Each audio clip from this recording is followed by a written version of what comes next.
Welcome to the Man United show. We are live and we're joined by my co-host, Nathan Ellington. How you doing, Nathan? Good. All good. All right. And, of course, we're joined by our regular guest, Garf. How you doing, Garf? Yeah, good. Thanks. Yourself? I'm all right. All right. Today we've got plenty to discuss. Most importantly, news has come out that new interim manager Ralph Rangnick has put a report together for the Manchester United Chiefs, and he has said Harry Maguire, Luke Shaw, and Aaron Wambasaka are not good enough to be playing for the club. And the Germans insisted that the three need replacing. We're also going to be talking about Telles and Dalot. Do they have futures at the club, considering they're taking the spaces of two of those players in question right now?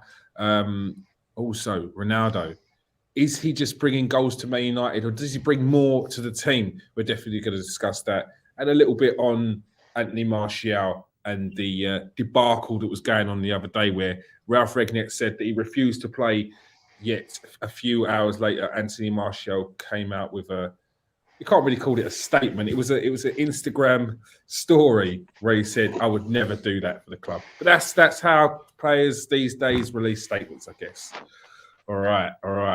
Let's get to the first one. First of all, the dust has settled. Got your first win, which was not your first win, but it feels like a first proper win where you've played well, at least in the second half. What's your feeling from yesterday's game, Nathan? Felt a bit like Ollie at the wheel, wasn't it? One of them first, second half, on it kind of situations. I'm you know what? I started thinking in the game while that was happening. I seen, they were just constantly on our backs. I was just thinking, you know what? This feels very like. I feel like we've got no options in that. Like, he's not even going to try nothing different. Like, are we going to go through the same Ollie situation here? Like, it's just not going to change much. I mean, he has changed a few things, but it just felt like nothing's going to change. Like, we're not going to play good football. He's supposed to have this way of playing that Liverpool and whoever else is, Tuchel and all them all learning from him. But where is it? So I was just thinking that it was the implementation of his style of play would come in and it would be so much more, but it's just not been that for me. And I'm a bit disappointed with that, to be fair. But again, second half, everything changed and we managed to get the win. But again, I don't want United scraping wins against the bottom teams. It's just not right. Yeah. All right. Garth, what's your thoughts on yesterday's game? Well, if you'd asked me at half time, I was about to throw the TV out the window. So, because that was as bad as I've seen Man United play under Solskjaer, under Mourinho. Like, that first 45 minutes was as bad as I've seen Man United play. It's a fair play that they come back, sorted it out in the second half. But exactly what Nathan's saying, like, we shouldn't be scraping wins against Brentford. There's no offence to Brentford, but we're meant to be a top four team. You know what I mean? Apparently. So I said to you, didn't I, when they scored that goal when it was 3-1, I was like, not a 3-0 lead. We can't blow a 3-0 lead. You know what I mean? Surely not. Like, because that's the state we're in at the moment. I'm actually worried that we're going to blow a 3-0 lead, with 15 minutes to go. So, like, the second half was fantastic performance. There's no two ways about it. The team clearly clicked. But, yeah, lots of questions still. You know what I mean? Lots and lots of questions still to be answered. All right. Nathan, so you're saying you're disappointed by the start under Rangnick. Well, underwhelmed. But yeah, that's the word. Yeah. Is this a case of he's trying to implement something with the personnel he hasn't quite got, but still trying to push through with it?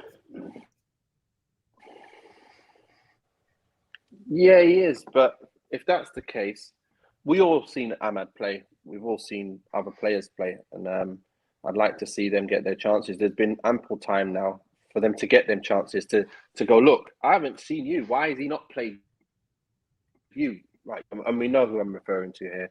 Van der Beek needs to be playing. At the end of the day, I'm going to keep pushing for be playing because it's like, especially with the quality that we do have in there. So again, it's being puzzled because a manager of such levels that we are told is still doing the same things. You see the Fred. Oh, they did okay, but it's still like a workman-like performance. Mm-hmm. It's not like quality. Wow, these boys can't be touched. It was just a workman-like performance yesterday in terms of McTominay and Fred, and you're never gonna get the extra speed to make chances against. Especially, imagine better defensive teams. We'll have no shots on goal in the whole game. That's not good. I'm looking at us. I'm thinking, how are we? We're not really creating. They're not cutting people open. We're not playing anything where you think, yeah, that's amazing. That can't be stopped. Stoppable football here. It's just not good enough. For Man United, it's not good enough. I want to see more. I want to see back to the days. I don't care. We've got a squad that everyone would look at and go, wow, we've got players here. We've got to be performing better than this. Yeah, I mean, if we wasn't capable, I wouldn't be saying this. You know what I mean? Yeah. So I saw you post that video the other day about how you grew up watching that type of football, and it is so far off. One of the main things that I noticed, difference in that football and the difference in, especially the first half yesterday, was the pace of the play, the risks that they were taking in passing. It wasn't like, although they were only 5-yard passes, 10-yard passes, it was still very intricate in between players, the movement and passing.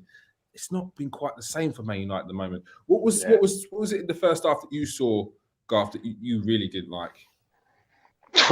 Every single, literally everything. There's not one thing it was poor. We didn't have a single shot, did we? We didn't have a single shot in the first half on target. Brentford were absolutely outplaying us. They were bullying our back line. If it wasn't for David De Gea, we could have been 2 or 3-0 down. There was no cohesion. This is what I mean. I've never seen such a drastic change in a football team in 15 minutes. You know what I mean? Because in the second half, we come out all guns firing. But against a better team, we're not getting away with that. You know, you're not getting away with that. You're going to be 2-3-0 down with inside 27, 30 minutes. Game over. You know what I mean? So, but a lot of sloppy passes, and like you're saying, the speed of attack, the amount of times we take the ball and just slow it down, and it's done. You know what I mean? So, lots wrong with there. Lots wrong, to be quite honest with you. But the turnaround was encouraging. Very encouraging, because that's what I've never that's obviously how he wants to play. You know what I mean? Much faster. But like I keep saying, you can't have that. You can't have them starts against real good teams, because you're just not going to get away with it, man. We barely got away against Brentford. You're not going to get away with it. So yeah, definitely. If you are watching on any of the other platforms, i.e. Twitter, make sure you come over to KS1 TV, hit that like and hit that subscribe. I will be putting the link in the post. All right, let's get onto the article that I read a bit earlier on. Man United interim manager has said that Harry Maguire, Luke Shaw and Aaron Wan-Bissaka are not good enough to play for Manchester United, and they need replacing. We've spoken many a time about Luke Shaw's inconsistencies. He could be one of the best left-backs in the Premier League 1 minute and just a bang average player the next.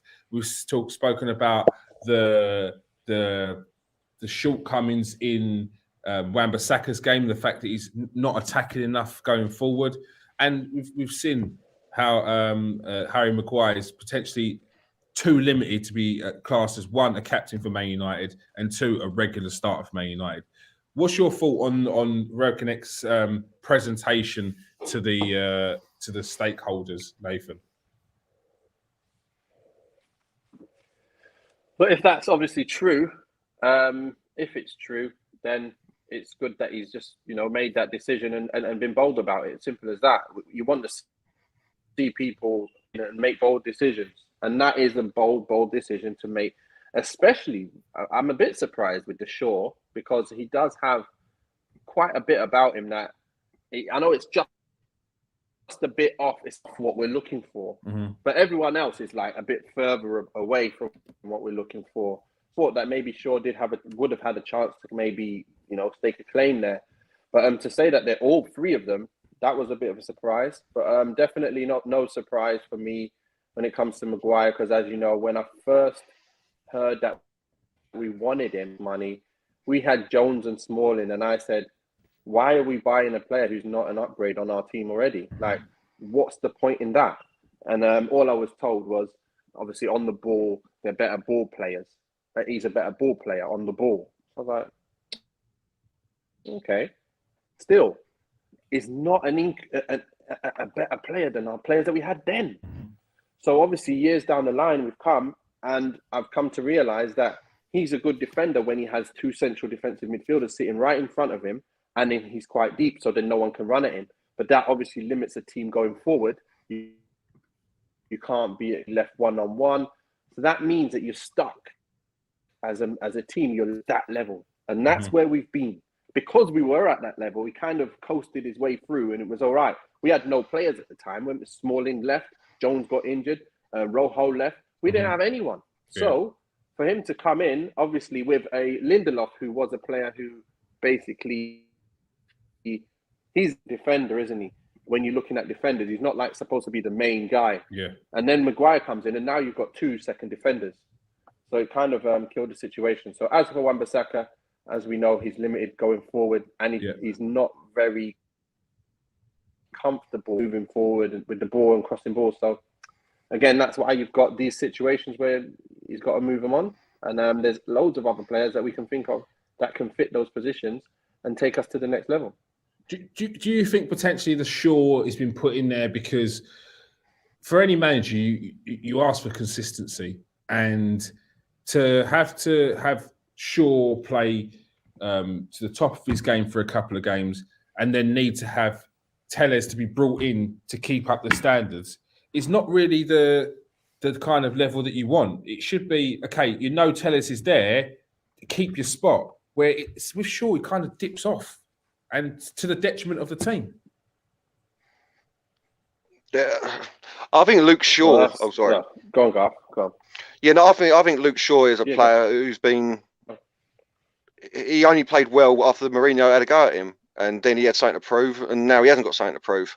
And you can't have a player like that in your team. If you're only going to play well because you've got to prove that you're a good player, you know what I mean? Like, yeah. So, yeah, bad. Yeah. And Aaron Wambasaka, Garf, exactly the point. You've got to have players who, off their own back, they're killing it. Yeah, yeah. Aaron Wambasaka. I'm just saying, you've got to have players where off their own back, they're pushing themselves.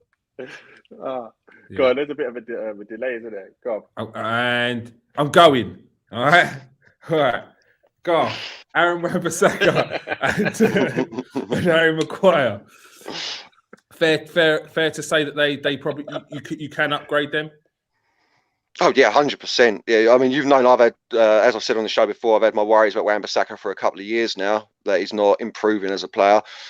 And look, Stevie Wonder can see that Harry Maguire isn't a top class centre back. Is, you know what I mean? So he's the world's most expensive centre back, and every time I hear that, I'm just like, what are you talking about? Yeah, of course they can be improved. I think Aaron Wambasaka's only 24, so there's time. Harry Maguire's 28 and he's nearly 29, so I know that's not old for a footballer anymore. So, but still, like, that's his level now. There is no improvement coming from Harry Maguire, is there? You know what I mean? That is his level. And as Nathan's saying, he's the second centre back. You know what I mean? And like, Rangnick's come in and dropped him. Like, you can say it's injury, but he's clearly been dropped. Yes. So something that Ollie hasn't done that whole time that he was there, we'll get some stats in a second. You've got to give credit to Rangnick for dropping the captain. Obviously, when you come out of the side and you've been playing so badly, and then the other two play well, it kind of gives him a reason to go, yeah, right, now here's my chance. Sit down on the bench, lad. Now you're going to hopefully... the other team's going to continue doing well, and then you're not going to be playing, and then we don't need him really. So it's nice to see, it's not nice, but it's a thing where when you come to it, when you're screaming and seeing things week after week, and you want something done about it, it's getting done. It's simple, and it's harsh reality because they human beings here. I'm not trying, but we're looking at a team. Obviously, you have to say someone's got to come out the team and someone else has got to come in. It's just a football team, football match, really. So in the end, he's not good enough for Man United. That's the reality of it. He's not a Man United defender. If you want to go and play in the Champions League against the big boys, you can't have him go expansive. You just can't. Got to move on. Are you expecting to see more players added to that list? A 4th, 5th, 6th team. Yeah. I think when you look at it, we now have to start looking at and thinking, right, who really can push us forward now, and who is going to be left behind. Let's now really look at each player and say, is he good enough to take us to them levels that we want? And can we get better than that level that this player's at right now? And if we help move them on, let's just, when it gets to the end, when Van Persie was getting tired, he's not doing well as well. They moved him on just before he stopped doing well. Mm-hmm. You know what I mean? Moving players on just before, because you don't want to get to that situation where they're not even sellable, and then you can't buy someone more. That's what Sir Alex Ferguson was so good at. He got rid of them. Some people slightly before their time, but a lot of people, right on time, because they maybe had one more year to do something, but they did that elsewhere, and we got money for them. And then that did a job, amazing job, and that's what a manager can do. A good manager can do. Mm-hmm. Yeah. Garf, Dalot and Telles, are they the answers, or do you keep them as squad players rotation and then get better than them? I think Dalot might be. I know Telles 29. That's not the future. Telles, as good as he is, if you know what I mean. But this season, definitely. I would like to say also, look, Man United have brought Rangnick in to do this, so they need to listen to him. Yeah. That is why we've got Rangnick there, to make these not decisions, but to give these opinions on the squad and what we need. So they need to listen to him. Dalot and Telles, I like Dalot. Again, defensively, both of them. Sure, this is the thing I said last time. Shaw and Aaron Wambasaka are better defenders, but Telles and Dalot are better attackers. You know what I mean? So it all comes down to what game you're playing against who on what day. You know what I mean? So Dalot at 22, I think he's got a good future now. You know what I mean? He's got a good future coming. Telles, great squad player. But if you're talking about getting rid of Wambasaka and Shaw, no, we need solid replacements for them. Top draw players to come in and replace them. Yeah. I mean, 100%. Yeah. Then I don't think Dalot or Telles are what you'd call top players. You know what I mean? That are going to take you to that next level. So, exactly. Yeah, very, very true. One. I know you pulled up a couple of stats yesterday on Maguire and Shaw. Potentially the reason why these two feel like their place is like untenable, like it's like they're indispensable to the team. Yeah. What was the stats you pulled up? I had to triple check them as well. Harry Maguire played 71 consecutive Premier League games without missing a minute under Ole Gunnar Solskjaer. The only reason he got dropped was because of injury. So when you read into it, Harry Maguire played every single minute he was available for under Ole Gunnar Solskjaer. Every single minute that he was available to play, he played. Like what? And as for sure, we brought Telles in to give him competition. Apparently, I couldn't find this properly, but apparently I've seen how many games he played. Telles played 9 games under Solskjaer. He's played 8 since Solskjaer's left. So if you're talking about a player like Shaw, who has just said that he plays his best when he knows, that's mental, isn't it? He knows he plays his best when he's under pressure. He's not under pressure because Telles ain't getting played. You're like, he's just not playing. So even down to Dalot, we signed Dalot. Now he was young. We played him 4. we played him 4 times. He went out on loan to AC Milan. He's played almost as many league games for AC Milan in one season that he's played for Man United in 4. So, like Solskjaer has to take. I love Solskjaer, but he has to take the blame for this. Ridiculous. Yeah, he has to. There's no wonder there's players like Bally saying, "I want to leave. This is unacceptable." There's no wonder people like Lingard are saying, "I want to go." Like, you promised me this, and I'm getting no minutes. Like, bad stats they are. And Nathan, this is why you could potentially say that, yes, Ollie did need to go, because the damage was already done with some of the fringe players or the squad players, because they're not even squad, they're backup. They're not even squad players, they're backup. And you can't have that much of a gap between your first team and the rest of your squad. Players going to get upset. Yeah, he didn't know how to. He thought he could just come in and say the same thing to everyone, and that's good. Man, like, yeah, you're going to play too, and you are too. What about me, Gaffer? Yeah, you can play too. You're going to play. That's what he was just play, and then like a month down the line, he's like, "Listen, I know I said I was going to play you, and I haven't played you, but I'll play you soon." And then he just doesn't play him. So it's a killer for them because then they're like, "Am I going to be? Oh no. Oh, no." And then all of a sudden, you're going to bring me on. Never. Imagine Van der Beek now. He's probably thinking, no, new manager comes in. Yes, finally, I get a chance. I get a chance to show what I've got. This guy, so what? What's going on? So, but he's definitely someone who needs to take the blame for all of that stuff. But it's a new day now. Hopefully, there's too much damage done. It's like the whole squad is angry, but the players that are playing are angry because they're not playing well. Players that are not playing are angry because they're not playing. And then when they come in, they need games anyway, which is not going to happen. So then everyone's angry for different reasons. Like you never should have a whole of it unrest through the whole squad.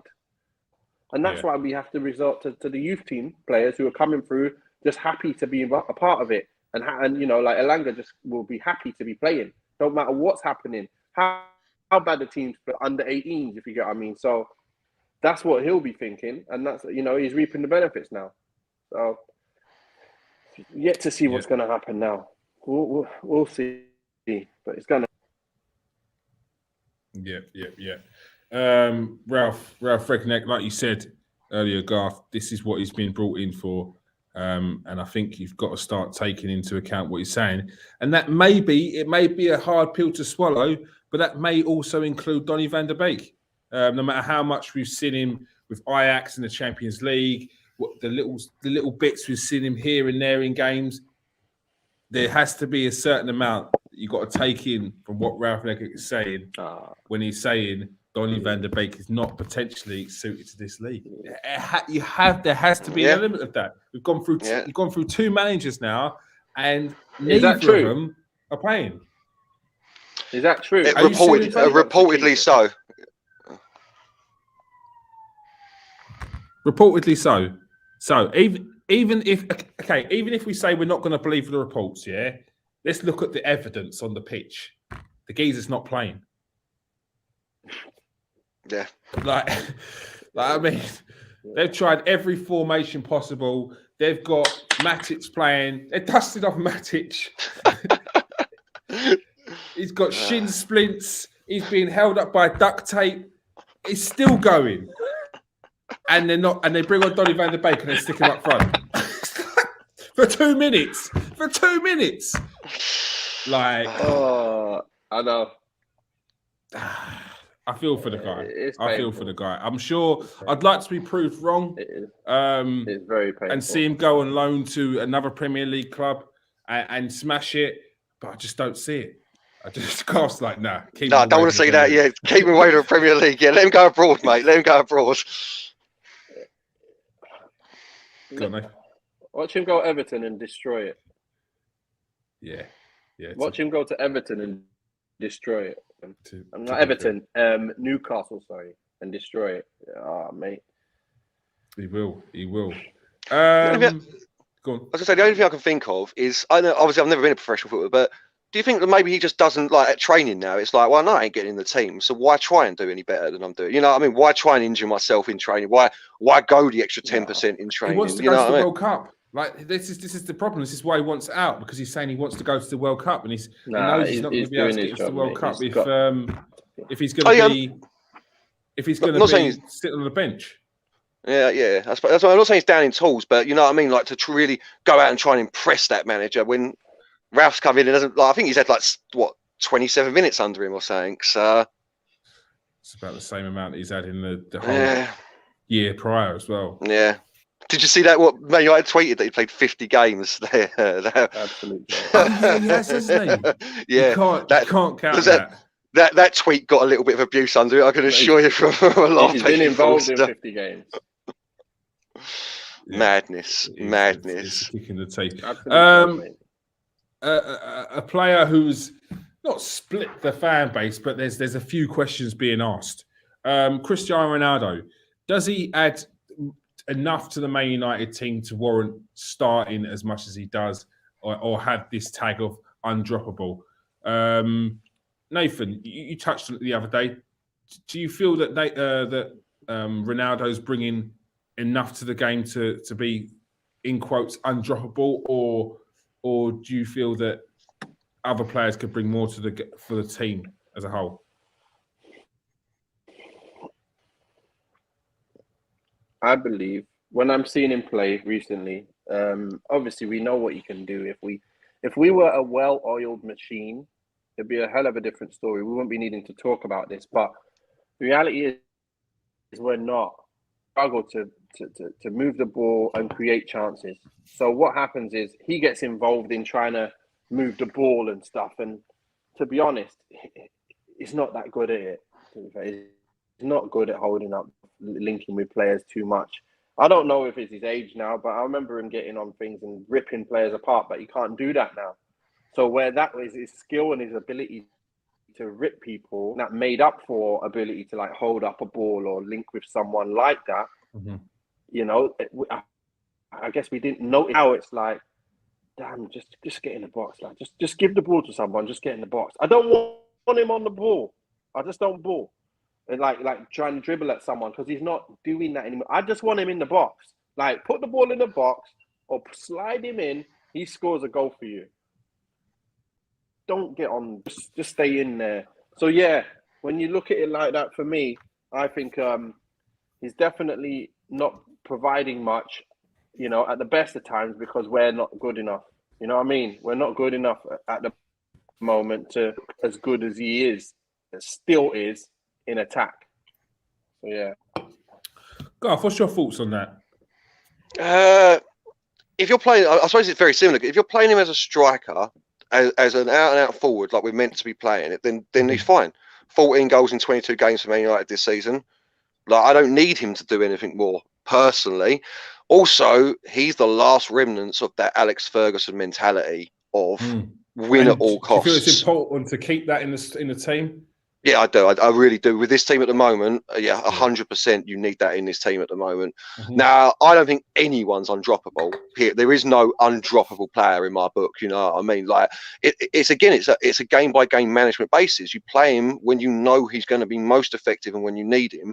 And I think that you need him in the big games. The big teams, it's Ronaldo. He's got to strike fear still into defenders. You know what I mean? Like, it makes them think, at least. Yeah. It gives them a second chance. So I know where people are coming from. Where this narrative's coming from all of a sudden, because of the way we're playing now. You're seeing him dropping deep to try and help, like Nathan's saying, to try and help out.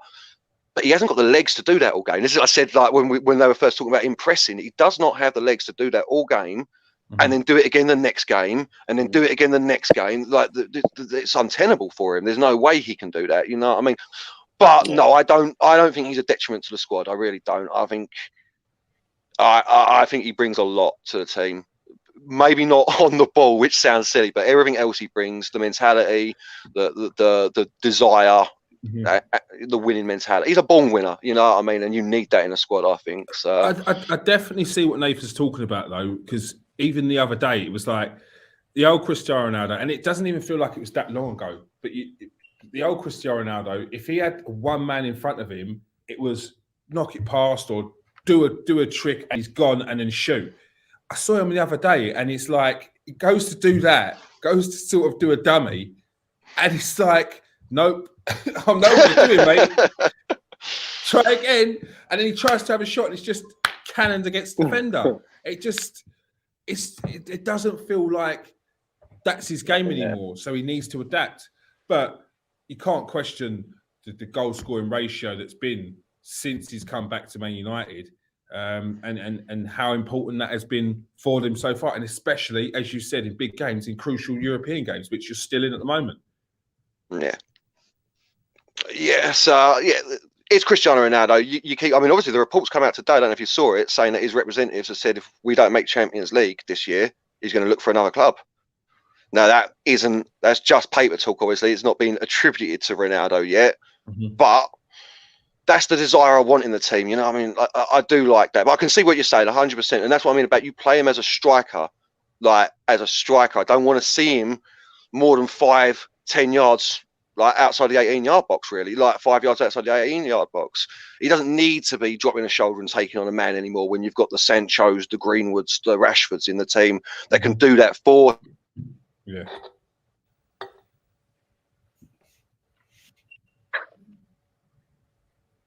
Nath, what's the alternative to Ronaldo up top then?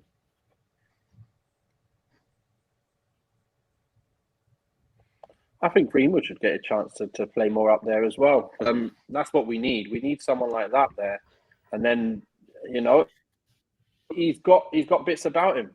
We need to have that. Otherwise, we've seen what he was doing start of the season last season. And he was starting to get his chance, and we were looking very fluid as a team there. So I want to see Greenwood playing up there more often because he's a young player as well. He can last 90 minutes and he can kill it. So. I don't see why we shouldn't do anything better more than continue giving him his chance, So, I don't know. Right, yeah. I mean, it's not often That's what I would say. It's not often you have debates about whether Cristiano Ronaldo is a hindrance to your side, but it's at Man United right now. You're looking at every avenue. You're looking at looking under every rock to see what can change, how they can get better. So yeah, I mean, it's definitely one. Another player who surprisingly is getting pelters, not pelters, but like it's a conversation I don't think needs to be had, but it keeps on appearing. It's out of nowhere. David De Gea. I've seen a section of fans say that David De Gea is potentially an issue. His kicking's a problem. He's been there the whole time since Man United have failed to progress to get any better. Maybe you should start looking at the keeper. How crazy is that, Nathan, considering how much David De Gea has done in recent years, and especially considering I think he's won 4 or 5 Player of the Year trophies?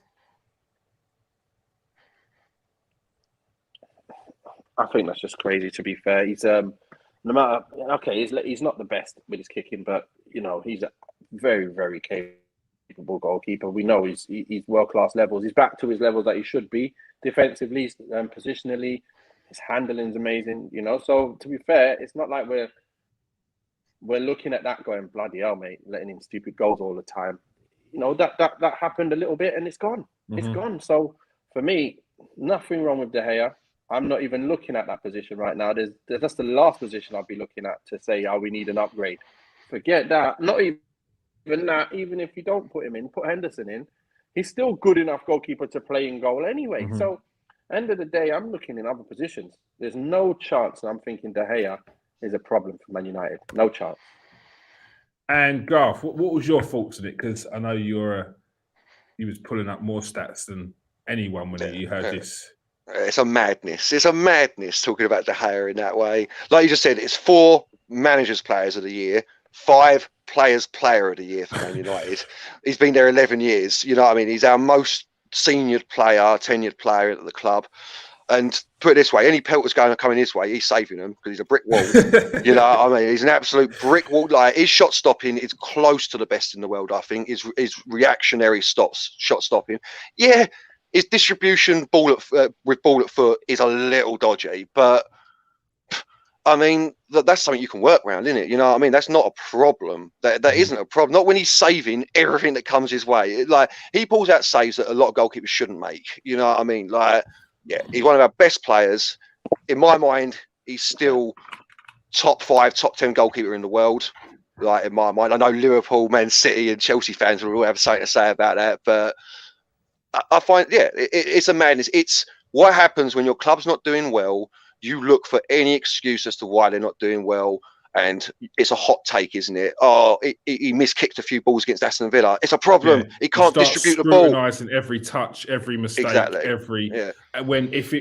if you're looking at a player in good form, a player that does a misplaced pass and then goes and wins it back, you're lauding him because of the winning back and the mentality that he's got to win that ball back, and not talking about the mistake that they made to lose that ball in the first place. So you see it from different sides. Yeah, no, completely Exactly. get that. Nathan, do you feel like fans are too reactionary in these situations? Because it wasn't long ago we were speaking about people writing off Marcus Rashford, but then he come on, looks okay yesterday, scored a goal, and I'm sure there'll be people saying Marcus Rashford's back, top striker. Do you think they're too reactionary? Yeah, that's the thing, innit? It's, one game, of course, like one game, someone doesn't do well. But the thing is, you've got to just remember what they're about and what they've done in the past. You can't write people off that quickly. You've got to know Rashford, he'll be back to the levels. We've seen him play. He's young. He's not had any major injuries. So I don't expect to see much happen there. That goes for everyone in the squad. You know what people are about for the majority of their games, and you've seen the performance levels that they're putting in week out. You should be judging them based on that, not based on anything else. You know what I mean? Like, everyone's form is temporary. We know that, but class is permanent. So you'll see. That's what I mean. When you watch players, you know who's good enough, who's not. So you can kill them for having a bad time, or you can kill them for exactly how they are. So, that's what you want to do. For me, when someone's having a bad time, I'm not gonna just write them off completely. So that's me. When it comes to, I'll give you an example of Maguire's situation. I just think he's just not ready for United levels. That's all I believe. It's not he's having a bad time. He's also having a bad time. But even at his best of times, I don't think that is good enough for what United need to get to the levels we want to get to. That's why them kind of players need to move on, and we need to then replace them. Yeah, I mean, Maguire's just never going to be ready.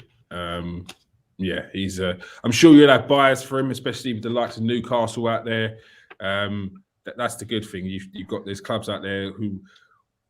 Harry Maguire's a good enough defender, but yeah, he's not Champions League level. Definitely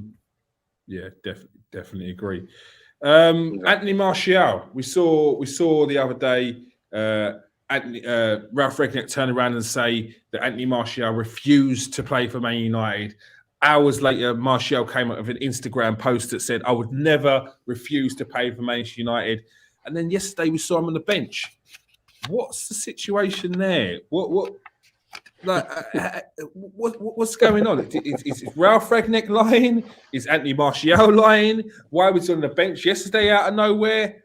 Was he calling him out and he's had to sort of go, "Oh, I don't want to look bad to the fans"? Like, what do you think the situation is there, Nathan?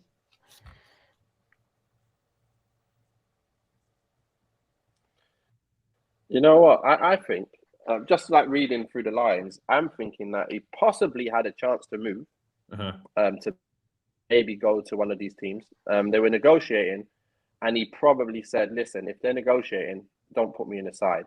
But that's probably what I can figure out happened. Because when you are negotiating to go somewhere, you don't want to get injured in the game while you're about to go.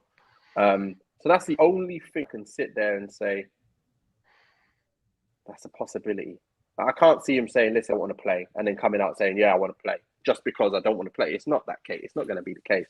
I think they've cleared that issue up. They probably cleared that up. He probably went in and met him and said, "Listen, Gaffer, it's because I could have gone to Sevilla or wherever it is, and blah, blah, blah." And he said, "Okay, I get your point, blah, blah, blah, you're in the squad." Simple. It could be something as simple as that. That's my only kind of guess. It makes sense at what he could have done. Do you think Rangnick was right in coming out the way that he did then, or wrong and should have kept that a bit more quiet?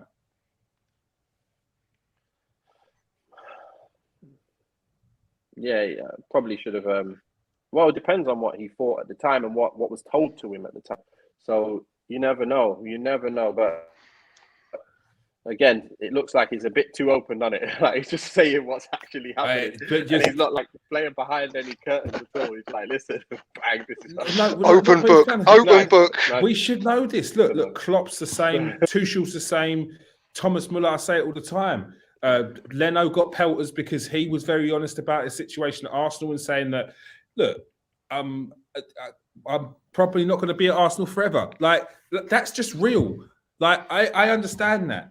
Now, if this was a Thierry Henry, you'd be getting upset because you'd be like, "No, you've got to stay here. You can't even think about going there." But like, he's just being real. like, I'm not going to say are German players too real, are German managers too, but do you think that Ralf Rangnick is being too honest there, or do you think it's a breath of fresh air that we're getting this transparency from managers and players alike? Garf, sorry. Go on. Oh, yeah, I like it personally. I love it. Like, I'm all for it. I've heard rumours going about, or through the social medias and in the newspapers, that Anthony Martial was under the impression that he was asked whether he wanted to play or not, and he said no. So it wasn't that he turned it down. It was that Ralf Rangnick inquired whether he wanted to play or not. And I'm guessing exactly what Nathan's saying. It was that he doesn't want to get injured or, ruined for his move. You know what I mean? So hearsay, obviously, but no, I personally love it. You know what I mean? Personally, I think that's how football should be. You know what I mean? Obviously, there's some things you keep behind closed doors. You know what I mean? But he was asked a direct question: "Where's Anthony Martial?" What's he meant to say? You know what I mean? Yeah. He said what he thought was the truth at the time, which is he was offered to be in the squad, and he said he didn't want to be here. So, do you think fans ask for this, and then when they get it, the reality is something that they don't actually like? They don't want to hear it. Yeah. Of course it is. You know, I mean, we all think saying it's going to be great, and then when it happens, obviously, if it's with your favourite player, then you're not happy about it. You know what I mean? Because you're like, well, no, you can't say that about Martial. Like that's my favourite player. Like, no. Maguire, yes, but my favourite player, no. You can't. Yeah, of course, yeah. We're a fickle bunch, football fans, ain't we? Sometimes. Yeah. Nathan, is the message? Do you think that Ralf Rangnick would have got from Martial or vice versa? Do you think that would have been done via straight from the player to the manager, or do you think that would have come from an intermediate, like a representative then? I think that would have been from the player as well, because you could possibly see that being said at some point, and maybe the gaffer getting a call up saying, "Listen, why are you saying that for? Or like, point making him look so bad, blah blah blah." Look, we know he didn't want to play. But first of all, you're asking him if he wants to play or not. That means that he was possibly going to go somewhere. You don't ask someone if you're going to play. You just say you're starting or you're on the bench. Yeah. So to be asked, that proves another point that definitely something was possible. The clubs were talking, and for me, it made it a bit clear he was potentially on the move. So he's not in the squad. So. And that's what he could have said even better, to not maybe shoot the player in the foot. Yeah, maybe there's a mutual understanding that no one else... If he was leaving. Yeah. Maybe there's a mutual understanding that no one else is sort of privy to, and Rangnick's let a bit of that out in a way which doesn't sit too favourably with the player. It's not going to look good on your Man United legacy when you turn around, if you're looking to go, to say, no, I'm not playing for this team, because... yeah, you don't want that on your books. All right. What games you got coming up? You got is it nightmare? Yes, a game on Saturday. You've West Ham on Saturday. big game at home though, at Old Trafford. Got to get 3 points there if you're going to be looking to get into that hunt for the top four. Surely you've got to be getting 3 points, Nathan.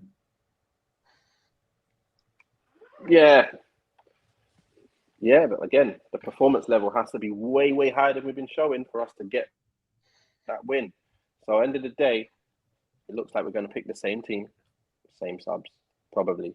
And it's just not going to be good enough. It's just not. I'm telling you, I know clearly it's not going to be good enough. Even at home? To need to change something up to be... I want to see good football.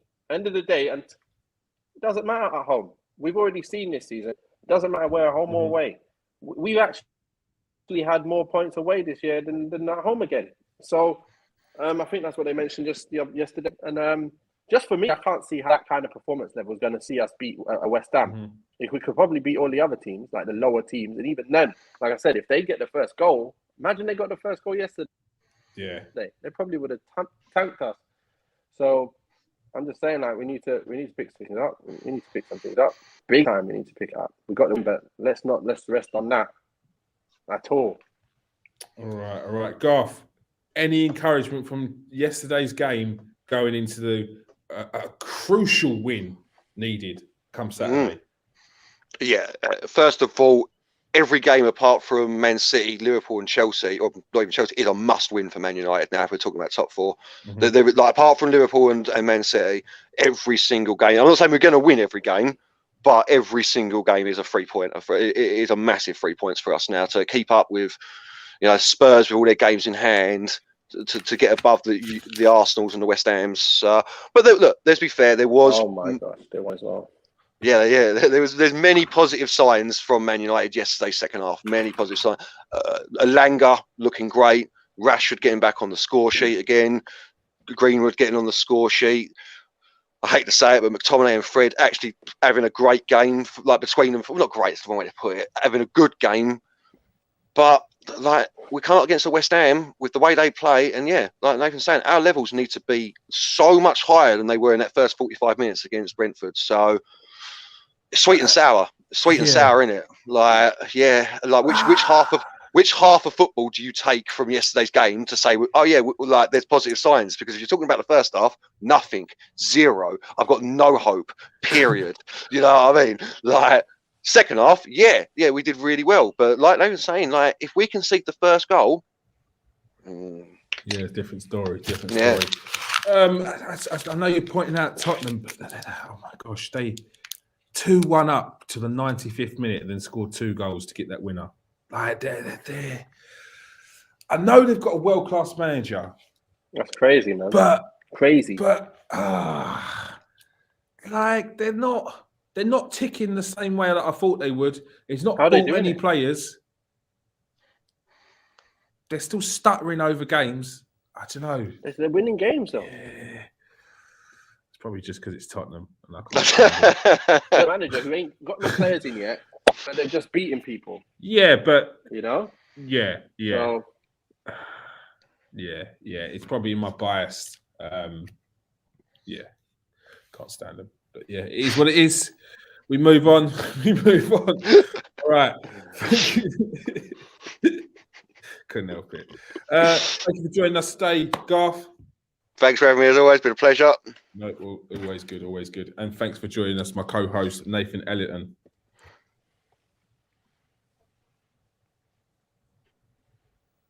It's been good. All right, next time I'm just putting up a sign because took about 15 minutes to get that message across to you. And 5, 4, 3, 2, 1. There we go. Thank you. All right. 2, 3, Test 1, test 1, 2. Thank you, everyone who's joined us today. As I always say, come over to KS1 TV, press that like and press that subscribe. Go and follow us on the Twitter account, and also go and follow Nathan on his Twitter as well. Peace out, people. Stay safe and wash your hands.